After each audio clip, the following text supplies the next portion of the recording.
Move over, McLaren F1. Step aside, Koenigsegg CCR. Nice try, Ultimate Aero TT, but Bugatti has you all beat.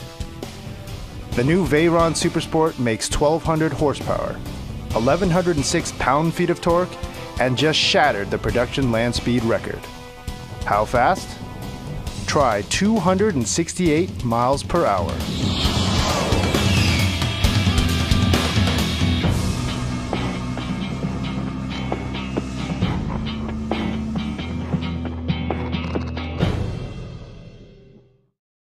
To find out how it all went down, we talked to Pierre-Henri Raffinal, the pilot of the Veyron Supersport during its record-breaking run.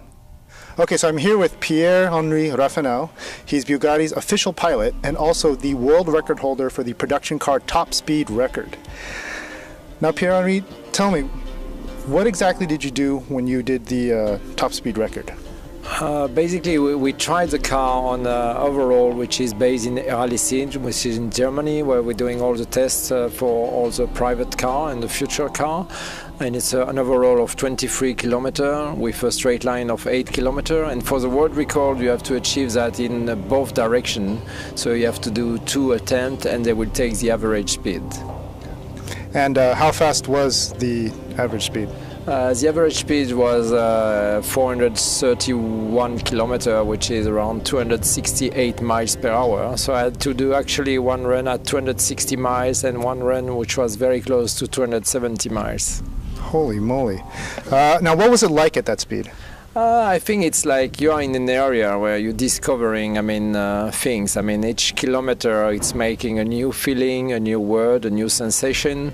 And even if we have been preparing that to achieve that, because the car is made for speed, it's always a discovery. And you always like discovering like one direction, the other direction.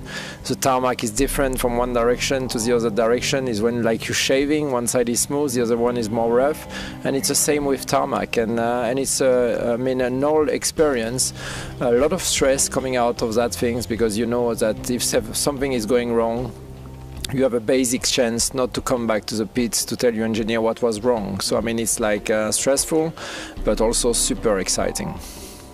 Can you explain how you actually did it? You told me before you start at a certain speed coming down the banking. Can you explain from basically when you really went after it?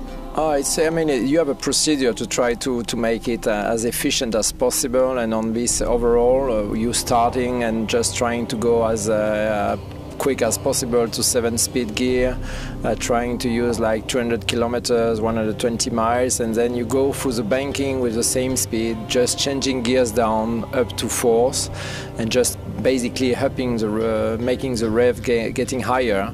And then when you are out of the banking, you just like let the gears going up 4th, 5th, 6th, 7th, and you just try to stay in the middle lane and wait to see the figures stopping to the counter. I see.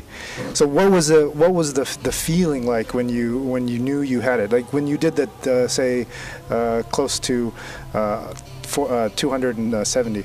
We knew anyway that we were going to beat the world record, because we beat it not by a small margin. So the margin was massive, but it was like a little bit unexpected. The speed would reach it because it was over the target. The target that our engineer and our boss was targeting was 425 kilometer plus something, and we achieved 431 average. So we were like at the highest average speed we could reach. The weather was very good, there was no wind, good temperature, everything was working well. And then we knew we were going to beat it, but not at that speed. But what is the 1,200 horsepower, $2.8 million Supersport like to drive? We found out in the hills of southern Spain. Okay, so here we are. First time in the Bugatti Veyron Supersport, and I'm about to put the throttle all the way down for the first time. Are you ready? Let's go.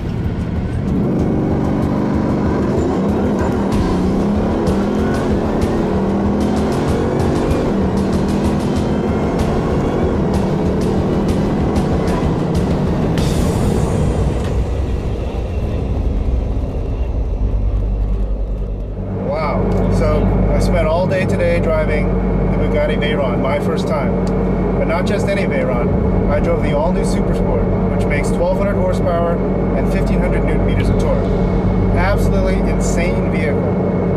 Certainly one of the craziest things I've ever done, and it ranks very high up on the list of all-time greatest vehicles in my book. But if I can break it down for you and tell you what it's like on a level that you might understand, you might actually get a chance to drive. In many ways, the vehicle is like the Nissan GTR. Now, I know what you're saying. Of course, the Asian guy is going to say this one-of-a-kind vehicle is like the $70,000 Japanese supercar. But it's true. I've driven Ferraris, I've driven Lamborghinis, I've driven all sorts of vehicles. But when I first got into this car, the vehicle that most came to mind, particularly low speed, is the GTR. Now, why? Really, it has to do with the amount of noise that's in the cabin. There's quite a bit of gear noise from the 7-speed Ricardo dual clutch. You hear it at every speed, no matter whether you're low speed or high speed. It's a constant whir in the background. It's actually a little bit quieter than GTRs, that you don't hear the gears changing or meshing so much, but the sound is there. There's also quite a bit of tire noise too, especially over rough pavement. Again, it's not bad, but over a long period of time, it can be quite draining. Your ears feel very full, and you have this constant rumble, as you just heard, from the pavement. But in every other aspect, this car really is like no other. When you step on the acceleration pedal, on the gas pedal, the thing just goes. It is absolutely phenomenal. Watch this.